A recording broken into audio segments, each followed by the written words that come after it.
Estimadas alumnas y estimados alumnos, es un gusto estar con ustedes una vez más en esta sesión de matemáticas de tercer grado de secundaria. Soy el maestro Luis Miguel Villarreal y me da un gusto en esta ocasión compartir la clase con la maestra Miriam Villegas. ¿Cómo estás, maestra Miriam? Muy bien, maestro Luis Miguel. Bienvenidas, alumnas y bienvenidos, alumnos. Es un gusto estar aquí con ustedes una vez más. Nos vamos a sumergir en el océano del conocimiento matemático. Comenzamos. En esta semana trabajaremos el aprendizaje esperado. Resuelve problemas que implican el uso del teorema de Pitágoras. Empezaremos analizando al triángulo rectángulo, sus características y problemas. Después, veremos las relaciones entre las áreas de los cuadrados que se construyen sobre los lados de un triángulo rectángulo. Y, finalmente, llegaremos al teorema de Pitágoras. En esta sesión, nos corresponde analizar los elementos y características de una de las figuras geométricas básicas, pero de múltiples aplicaciones y usos en muchas ramas del conocimiento. No solo en las matemáticas, se trata nada más y nada menos que del triángulo rectángulo.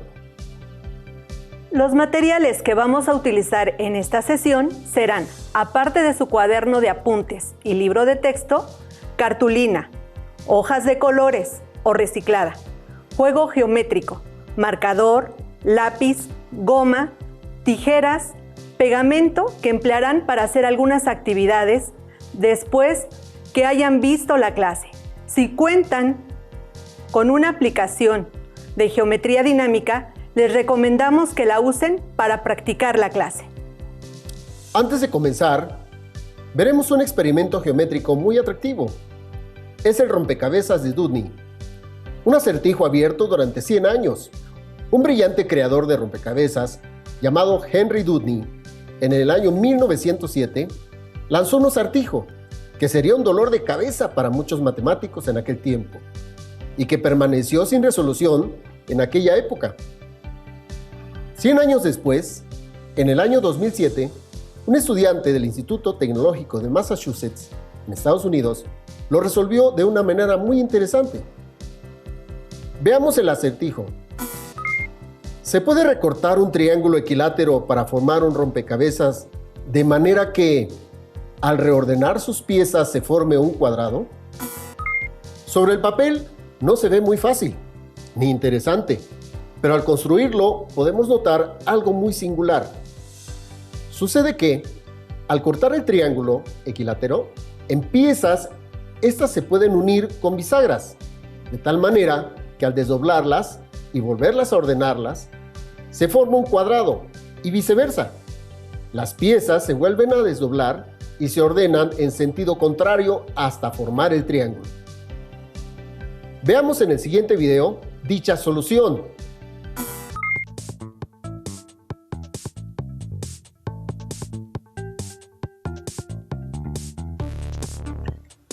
Esta es la disección de Dewdney, en donde vamos a ver cómo un triángulo equilátero se puede convertir en un cuadrado haciendo 3 cortes nada más. Aquí tenemos el triángulo equilátero, en el cual ya están trazados esos 3 cortes. Este es 1, 2 y 3 cortes. Entonces vamos a colorear esas partes del triángulo equilátero de esta forma, lo que se le llama las guías. La guía es los vértices inferiores del triángulo equilátero, y vamos a poner la regla. La regla es a donde va a quedar orientado mi cuadrado en el cual se va a convertir dicho triángulo, y la línea del corte, que son los puntos donde se deben cortar. Recuerden que este triángulo rectángulo se puede tener con un corte en cartulina, en una hoja de papel bond, y así se puede transformar. Todo lo que vamos a hacer es mover el deslizador para ver cómo se convierte dicho triángulo equilátero en ese cuadrado. Entonces lo movemos y vamos a ver cómo se desprenden las tres piezas de abajo y utilizando el procedimiento de la bisagra, el triángulo equilátero se va a formar automáticamente. Ahí está, ¿ya? En donde se formaron con las cuatro piezas del triángulo equilátero, claro, las tres que están abajo, junto con la pieza que queda de color amarillo arriba, y se forma dicho cuadrado.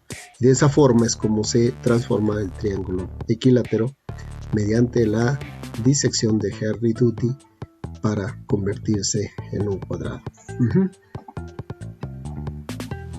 Ahí está.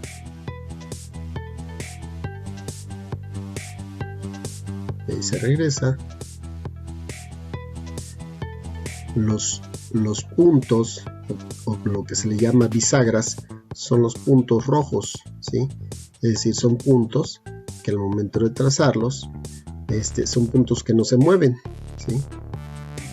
Y que forman parte primordial de la disección. ¿Ok? Muy bien.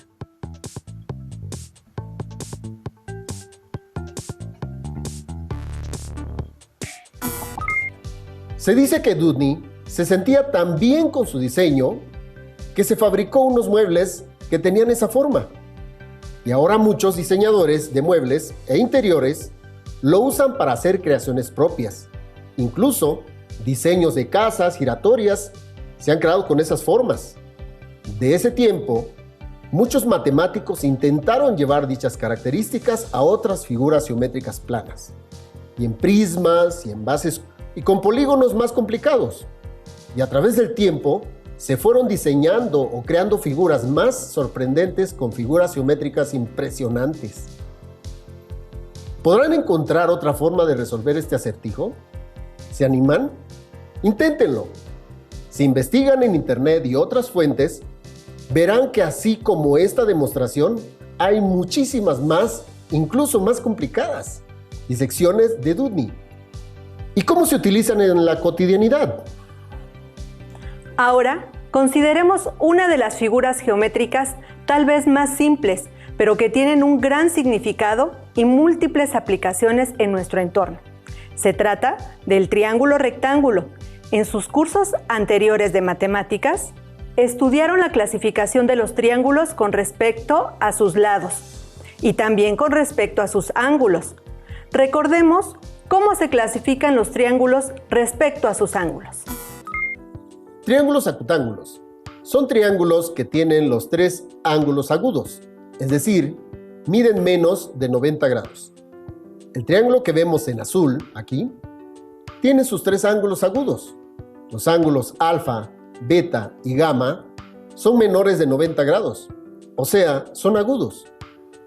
Se denomina triángulo obtusángulo al triángulo que tiene un ángulo mayor de 90 grados, es decir, obtuso. Está representado en color verde, aquí. Ahora, en el tercer ejemplo, tenemos un triángulo en el que vemos un ángulo alfa igual a 90 grados, es decir, se trata de un ángulo recto. De ahí el nombre de este triángulo, es decir, triángulo rectángulo. En esa figura geométrica es la que estudiaremos.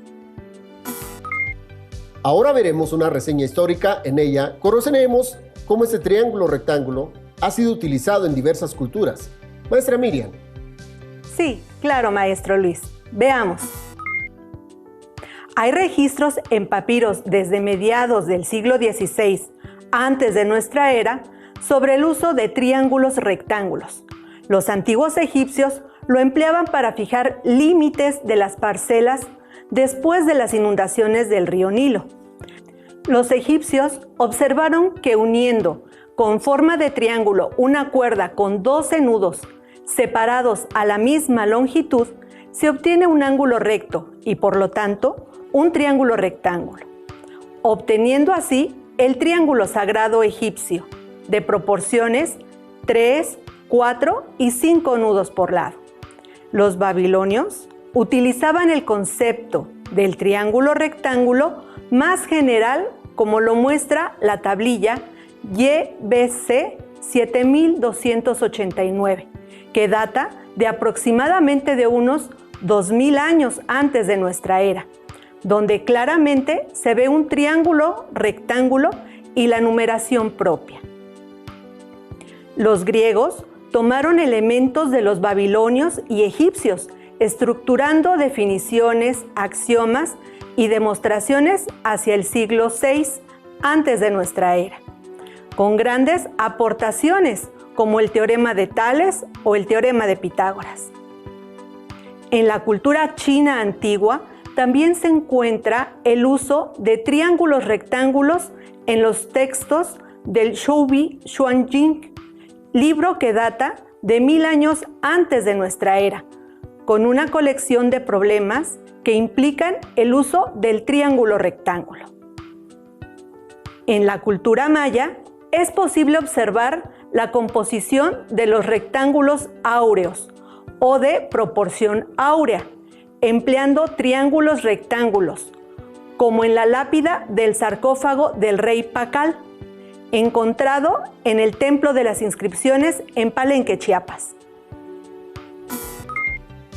Muy bien, qué interesante conocer cómo el triángulo rectángulo fue empleado en diversas culturas y ver cuáles fueron los usos que tuvo, así como su influencia en la historia.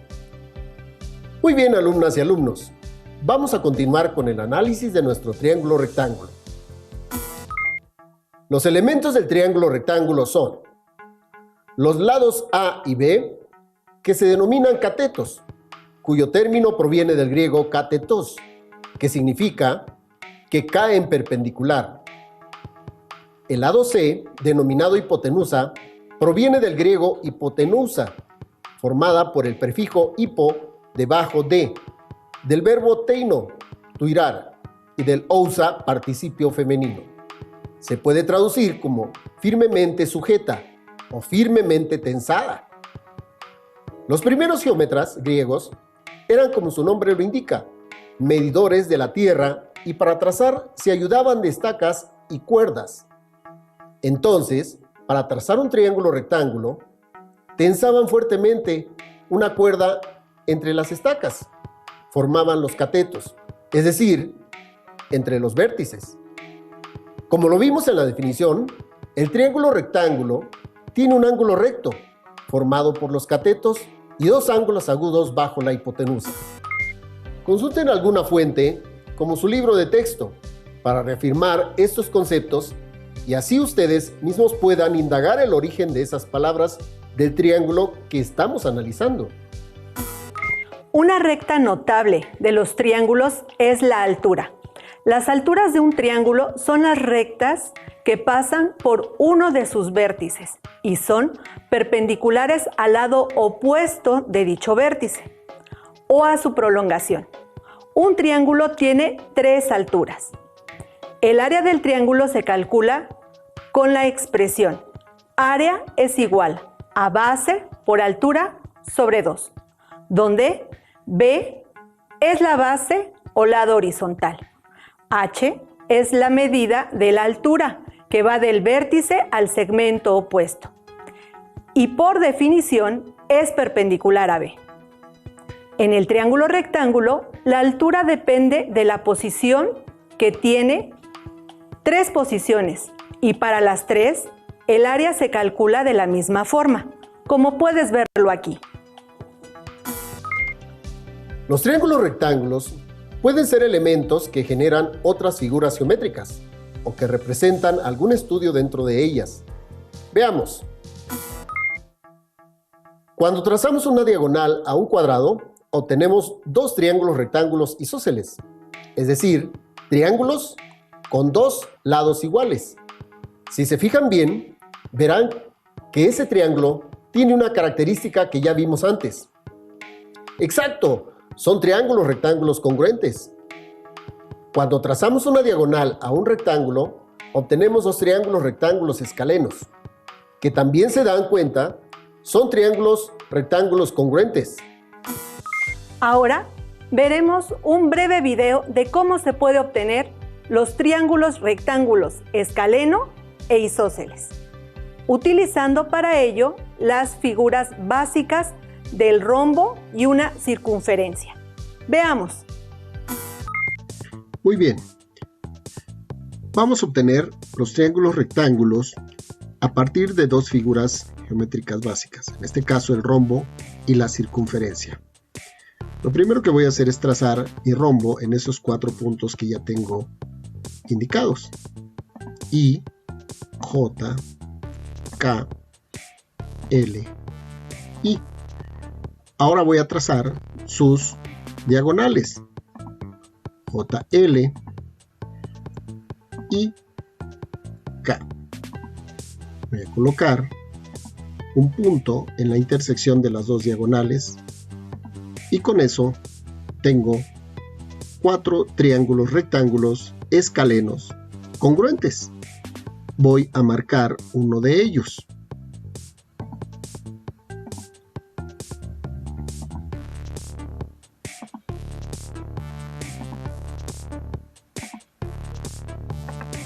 Y le vamos a dar un color diferente.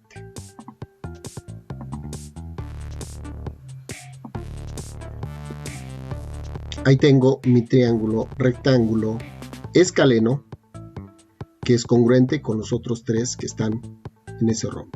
Ahora vamos con la circunferencia. En la circunferencia voy a trazar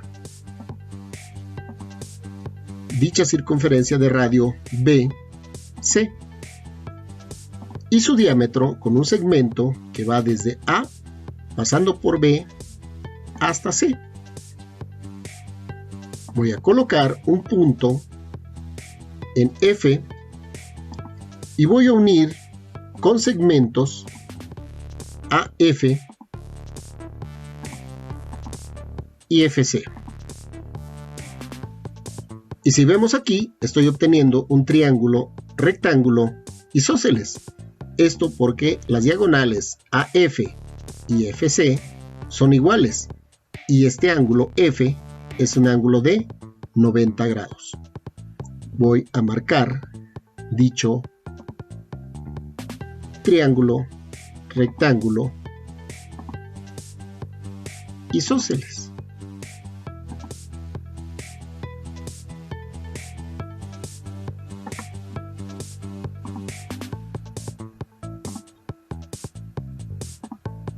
De esta manera, ahí tengo mi triángulo rectángulo isósceles en una circunferencia.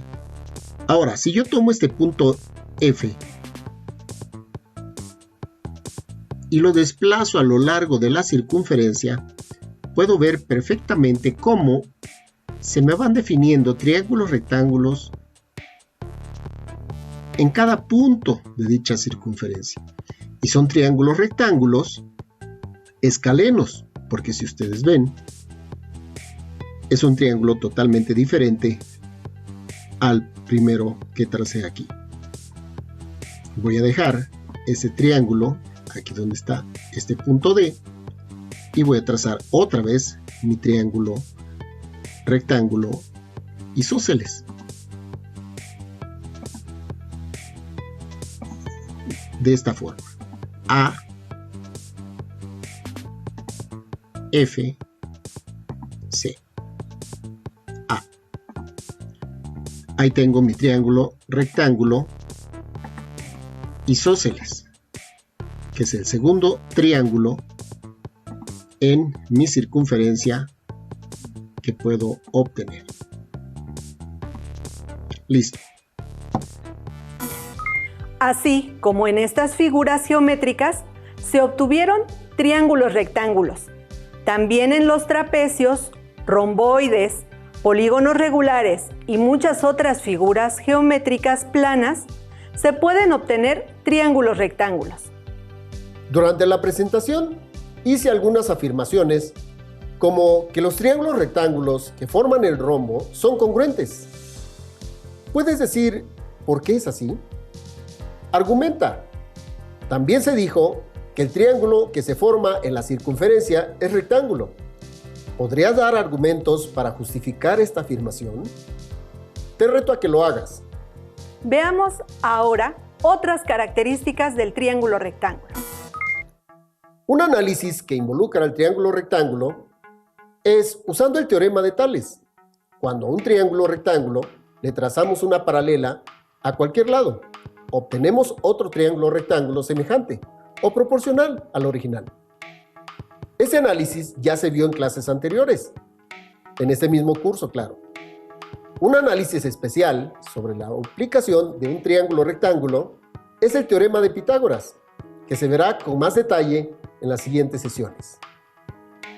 Más adelante, en este mismo curso, se verá una rama de las matemáticas llamada trigonometría, donde se analizan las relaciones de los ángulos y los lados del triángulo rectángulo. Así también, un análisis muy parecido a los dos teoremas anteriores es el teorema de Euclides, que verán en las siguientes clases, donde se estudiarán el teorema de la altura y el teorema de los catetos. Ahora nuestra siguiente pregunta. En la vida cotidiana, ¿dónde se pueden ver, dónde se utiliza y para qué sirve un triángulo rectángulo? La utilización de estos triángulos en nuestra vida cotidiana es muy común y nos resuelven problemas y situaciones. Aquí les muestro algunas de ellas. Como pueden ver, los triángulos pueden encontrarse en rampas de carga, escaleras peatonales, juegos infantiles, techos de accesos, edificios corporativos, casas ecológicas, monumentos históricos o arqueológicos, como las pirámides, desde las grandes construcciones como puentes hasta casas rurales. Otra de las grandes aplicaciones en donde se emplean triángulos rectángulos es la ingeniería, la triangulación en la medición y división de terrenos y parcelas en el campo y la ciudad, así como en el diseño, trazo y construcción de puentes, caminos y carreteras en vías de comunicación. La medición de grandes distancias entre poblaciones, ciudades, que se obtienen utilizando aparatos muy sofisticados, que utilizan la señal de satélite.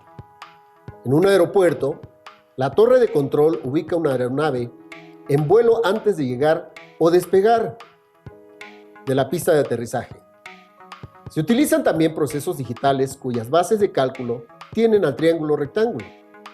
En un puerto, a la orilla del mar, se puede tener el control de las embarcaciones que se hacen a la mar, ya sea sobre o bajo el nivel del mar, y se puedan ubicar cuando éstas se encuentran en alta mar. Como hemos visto, son tantas las aplicaciones prácticas y de solución a situaciones reales de la vida cotidiana, en donde el triángulo rectángulo se emplea. Como primera actividad, y para que ustedes mismos verifiquen estos trazos, les recomiendo trazar en una cartulina de colores un trapecio isósceles, trapecio escaleno, romboide y un polígono regular, ya sea un pentágono, un hexágono, etc. Y tracen las diagonales y segmentos correspondientes y verifiquen los triángulos rectángulos que se obtienen en ellos. Peguen sus trazos y recortes en sus cuadernos y reflexionen con ellos. Contesten las siguientes preguntas, anotando en su cuaderno las mismas. ¿Cuántos triángulos rectángulos obtuvieron por figura? ¿Cuántos triángulos rectángulos isósceles y escalenos hay en total? ¿Los triángulos rectángulos de cada figura son congruentes o semejantes? ¿Cuáles? ¡Excelente!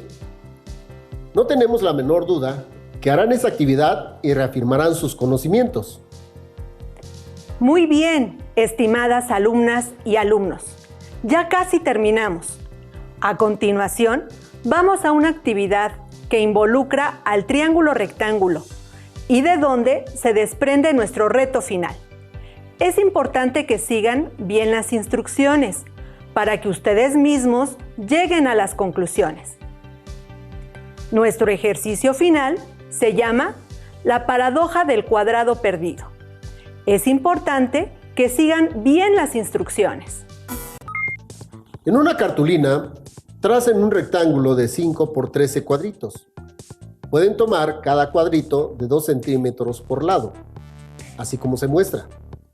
Hecha esta cuadrícula, escriban en cada vértice del rectángulo las letras A, B, C, D, así como se muestra.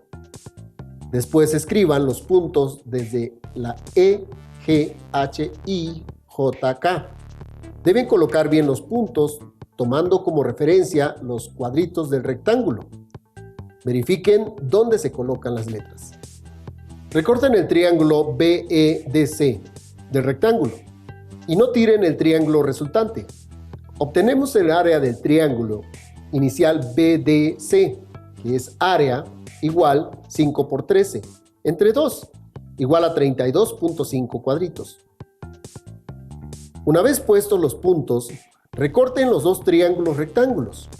El triángulo DEF de 2 por 5 cuadritos y el triángulo EBG de 3 por 8 cuadritos.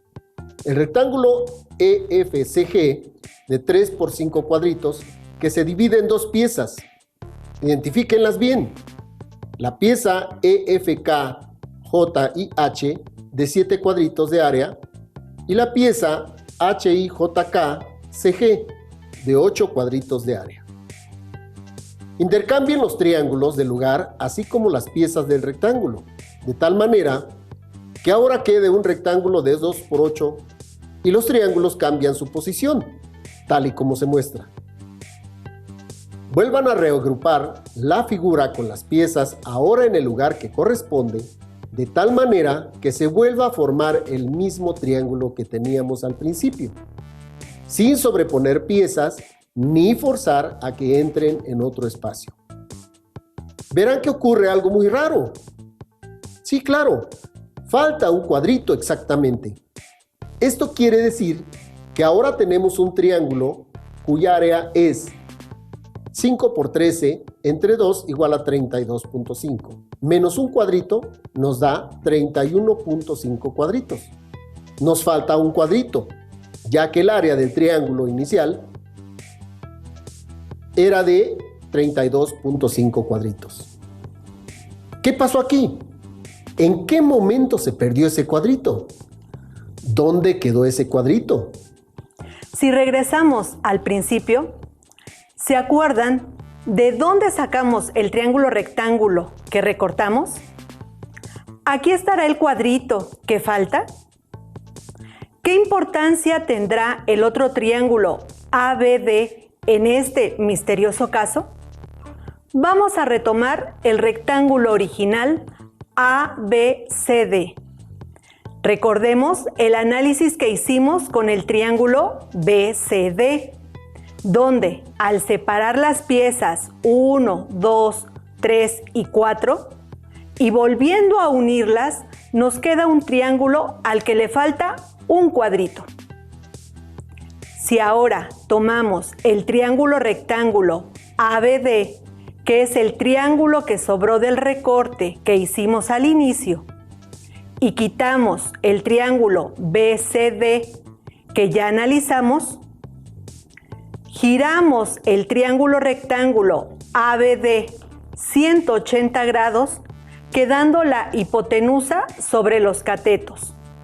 Se trazan los rectángulos y triángulos rectángulos escribiéndole las letras V, W, X, Y, Z, así como se indican. Se obtienen también dos triángulos rectángulos y tres rectángulos. Una vez enumeradas las piezas de nuestro rompecabezas, con las letras que indicamos, se separan estas piezas para cambiarlas de posición, tal y como se muestra. Noten que los triángulos cambian de posición, así como en el ejercicio anterior. En el siguiente paso, se vuelven a unir las piezas formando otra vez el triángulo rectángulo, sin sobreponer las piezas, ni forzar a poner una pieza en un espacio que no corresponde. ¿Ocurre algo raro también en este arreglo? Sí, ahora sobra un cuadrito. La pregunta es, ¿por qué sobra si ahora también son las mismas piezas? ¿Por qué en el primer triángulo el cuadrito se pierde? Ahora, en este segundo triángulo, ¿por qué sobra un cuadrito si en ambos casos el área es la misma? ¿Qué relación hay entre el cuadrito que se pierde y el que sobra? ¿Cómo explicarían este acertijo? ¿En dónde se perdió el cuadrito? Analicen bien el rectángulo original y deduzcan su respuesta. Fíjense muy bien cómo se dividió el rectángulo y se obtuvieron los triángulos analizados. Lleguen a sus propias conclusiones porque precisamente ese es nuestro reto final. Más adelante, en otra clase, aclararemos el resultado. Anota tus conclusiones en tu cuaderno. Si hiciste los recortes, pégalos. Reflexionen y encuentren la respuesta al misterioso cuadrito perdido. Muy bien, estimadas alumnas y estimados alumnos. Hoy en nuestro tema aprendimos uno de los triángulos más apasionantes que se pueden analizar desde muchos puntos de vista. En la siguiente sesión aprenderán más sobre el triángulo rectángulo. Les invitamos a que busquen en su libro de texto todo lo relacionado con este tema y a que resuelvan los ejercicios que ahí se proponen para que así puedan enriquecer su conocimiento. ¡Listo! Por el momento terminamos.